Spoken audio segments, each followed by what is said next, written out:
Fantastic human being, ಅದ್ಭುತ ನಟ, ಎಲ್ಲದಕ್ಕಿಂತ ಹೆಚ್ಚಾಗಿ ಅದ್ಭುತವಾದ ಮನುಷ್ಯ.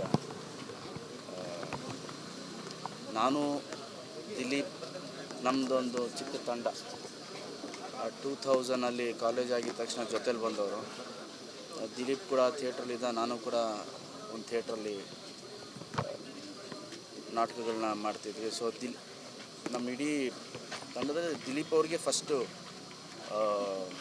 ಕ್ಯಾರೆಕ್ಟರ್ ಸಿಕ್ಕಿದ್ದು, ಫಸ್ಟು ಅವರು ಪಾಪ್ಯುಲರ್ ಆಗಿದ್ದು ದಿಲೀಪ್ ಅವರೇ. ವಂಡರ್ಫುಲ್ ಡ್ಯಾನ್ಸರ್, ನಮಗೆಲ್ಲ ಖುಷಿ. ನಾನು, ಕಿಟ್ಟಿ, ವಿಜಿ, ಪ್ರೀತಿಗಾಗಿ ಅಂತ ಒಂದು ಸೀರಿಯಲ್ ಬರ್ತಾಯಿತ್ತು. ಅದರಲ್ಲಿ ಕಿಟ್ಟಿನೂ ದಿಲೀಪ್ ಅವರಿಬ್ಬರು ಜೊತೆಲಿ ಆ್ಯಕ್ಟ್ ಮಾಡ್ತಾಯಿದ್ರು. ನಾವೆಲ್ಲ ಸೆಟ್ಗೆ ಹೋಗ್ತಿದ್ವಿ. So from the beginning days ನಾನು ದಿಲೀಪ್ ಅವ್ರನ್ನ ನೋಡ್ಕೊಂಡು ಬಂದಿದ್ದೀನಿ, ಜೊತೆಲೇ ಬಂದಿದ್ದೀನಿ. Very hard worker. ಇನ್ನು ಚಿಕ್ಕ ವಯಸ್ಸು, 48 ಇಯರ್ಸ್, 48 ವರ್ಷಕ್ಕೆ ನಮ್ಮೆಲ್ರಿಗೂ ಶಾಕ್ ಆಗಿದೆ. ನನಗೆ ಬೆಳಗ್ಗೆ ಕೇಳಿದ ತಕ್ಷಣ ಇದು ನಿಜಾನ ಸುಳ್ಳ ಶಾಕ್ ಆಯಿತು ನನಗೆ.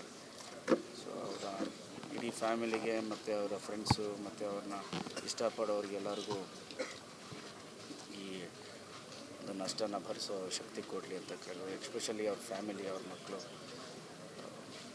ಸ್ಟ್ರಾಂಗ್ ಆಗಿರಲಿ ಅಂತ ಹೇಳೋಕ್ಕೆ ಇಷ್ಟಪಡ್ತೀನಿ. ಇದಕ್ಕಿಂತ ಜಾಸ್ತಿ ಏನು ಹೇಳೋಕ್ಕಾಗಲ್ಲ.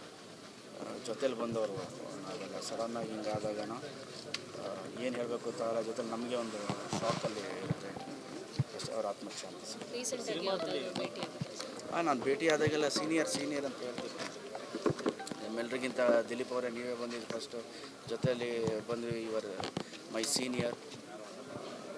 ಅವಾಗ ತುಂಬ ಬ್ಯುಸಿ, ಮೆಗಾ ಸೀರಿಯಲ್ ಆವಾಗ ತಾನೇ ಸ್ಟಾರ್ಟ್ ಆಗಿದ್ದು ಟೈಮು ಚಾನಲ್ಸ್ಗಳಲ್ಲಿ. ಅವಾಗ ಯಾವ ಕಡೆ ಹೋದರೂ ಕೂಡ ಎಲ್ಲರೂ ದಿಲೀಪ್ ಅವ್ರ main lead, Dileep main lead ಅಂತ ಹೇಳೋದು. You was so busy and so happy soul. ಆವಾಗಲೂ ಕೂಡ I was very happy man. ಸಿನಿಮಾದಲ್ಲಿ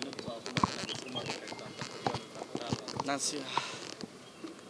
ಸಿಕ್ಕಿದಾಗೆಲ್ಲ ಹೇಳ್ತಿದ್ದೆ, ದಿಲೀಪ್ ನಿಮಗಿರೋ ಟ್ಯಾಲೆಂಟ್ಗೆ ಸಿನಿಮಾಲಿ ಏನು ಅದೆಲ್ಲ ಬಿಡಿ, but as A human being is A wonderful human being. ನನಗೆ ಪರ್ಸ್ನಲಿ ಅನ್ಸೋದು he was A fantastic actor. ಇನ್ನೂ ಎಲ್ಲೋ ಇರಬೇಕಿತ್ತು. ಅದೇ ಒಂದು 15-20 ಡೇಸ್ ಬ್ಯಾಕ್ ಸುಮ್ಮನೆ ಹಾಗೆ ಕೂತ್ಕೊಂಡು ನಾನೇ